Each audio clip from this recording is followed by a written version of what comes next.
Kraj godine je Hrvatski auto i karting savez obilježio pojačanom aktivnošću. Zagreb je bio domaćin regionalnog kongresa FIE, izuzetno značajnog događaja koji je okupio predstavnike 25 zemalja. Tijekom 2015. godine u cijelom svijetu održano je 6 takvih kongresa, od kojih samo 2 u Europi. Ono što FIA želi već zadnjih nekoliko godina pokazati i dokazati da ne razmišljaju isključivo o natjecanju, nego o sigurnosti na natjecanjima, ali i u svakodnevnom prometu. Dakle, treba posebno naglasiti da FIA doista ne trebaju poistovjećivati isključivo sa sportom i ničim drugim. FIA ima izuzetno širok spektar djelovanja i evo u ovih nekoliko dana pokazat će se mogućnosti kako pomoći i manjim i većim savezima, nacionalnim savezima, sportskim u ovom trenutku, kako menadžment razviti, kako razviti mnoge druge segmente pa da naučimo na neki način ono što je FIA ili što su druge države veće, snažnije od nas, uvjetno rečeno manjih, davnih dana naučili. Ne samo da je Hrvatska dobila organizaciju regionalnog kongresa, nego je na njega stiglo skoro cijelo vodstvo Međunarodne automobilističke federacije. Predavači su između ostalih doputovali iz daleke Australije, a pojavio se i dopredsjednik FIE zadužen za sportska pitanja Graham Stoker. I think actually there's lots and lots of positive things in the sport. The sport's never been stronger. We're making sure that the message for improving road safety is coming through nice and strong now. I mean, it's all the way up to the United Nations. Our president is now the envoy for this, recognized by the Secretary General of the United Nations. Motorsport now, it's exciting, it's broad. In this area, of course, you're strong in rallying, autocross, a whole range, hill climb, a whole range of events going on. And lots of young people involved in the sport, so it's an exciting time. And what will be main objective, main goals in next year? Next year is to continue growth and the involvement of the young in the sport. We want to get some of the positive messages out about sustainability. Brand new engines coming through into our formulas which help with the development of car engines, hybrid technology and these type of things. We continue to press for the increase of safety right across all our activities, sport and the car driver on the roads. And behind it all, it's just the enthusiasm of people for motorsport.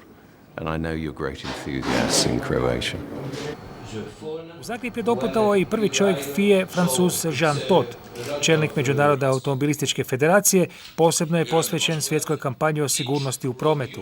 Sa zanimanjem i odobravanjem je Todt saslušao prezentaciju Josipa Matajije, voditelja nacionalnog programa sigurnosti cestovnog prometa. U posljednjih 20 godina broj poginulih na hrvatskim cestama u padu je za više od 50%.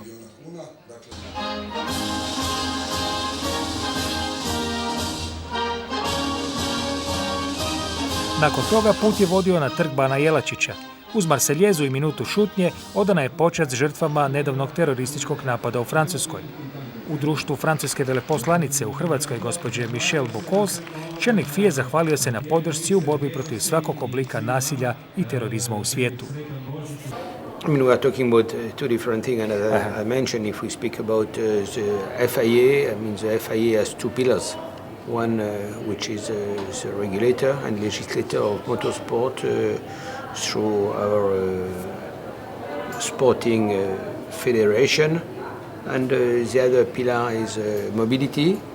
And mobility, we have mobility clubs all around the world, and the main responsibility and purpose of those mobility clubs is to support road users, and amongst priority on the mobility side it is road safety, because as you know 1.3 million people die every year on the roads, 50 million people are injured, and it's number one cause of mortality for people between 14 to 29 years old age, and it needs to be addressed as it has been addressed for other pandemics like HIV, AIDS, malaria or tuberculosis.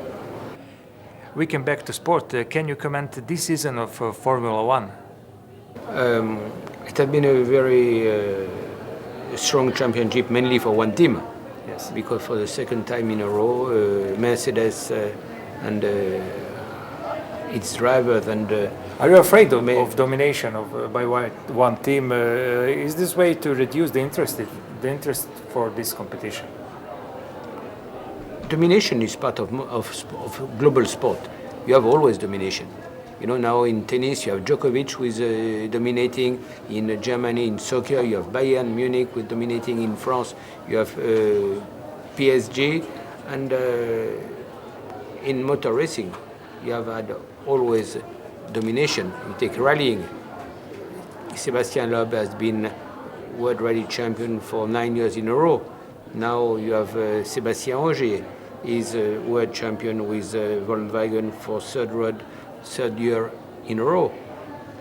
And we must agree that over the last years, Mercedes and Hamilton have been dominating. And before that, it was Red Bull, Renault, and Vettel who were dominating. Or Ferrari in your time. Or it was a Ferrari. So, you know, of course, in an ideal world, each race should be more unpredictable.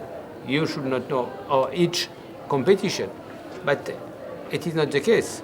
So, you know, I will simply encourage those who are behind to try to catch and to come in front, as in a way as Mercedes did. Mercedes was behind, and then they have put maximum effort, probably use better the new engine regulations, make a better job, and now they have been dominating over the last 2 years.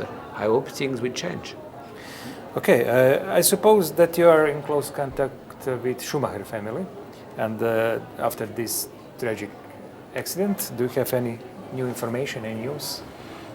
Of course, I'm in contact, you know, and we must all remember that his accident happened about 2 years ago in Miribel. It was December 29th, 2013. And we can, as I say always, we can only pray for him and be very grateful to his amazing family who is so much supporting him. That's all I can say on that. Tomasz Janosch, Jan Ratajski, and Marek Jura, Czech Republic.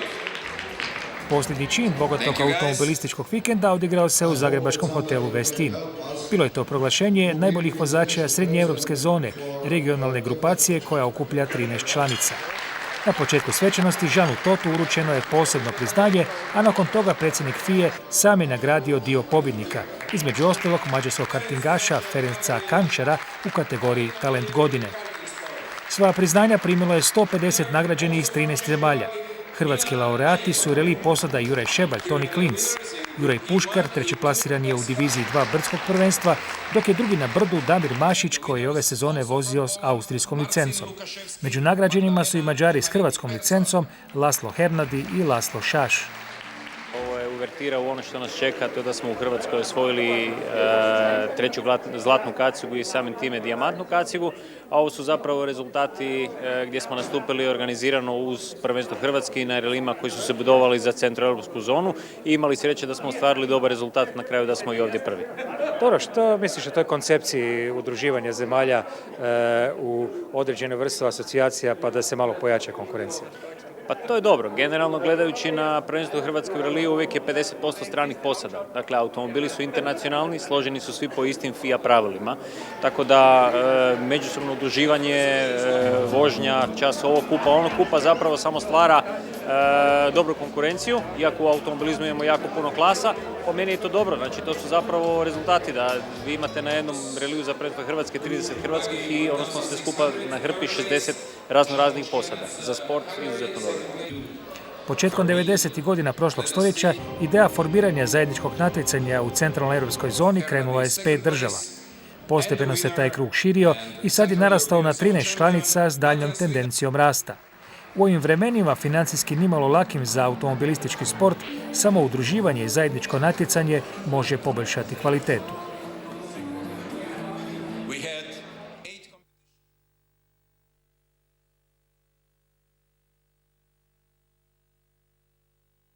Imunološkog zavoda, nakon što je njegovo ministarstvo dalo pisane suglasnosti na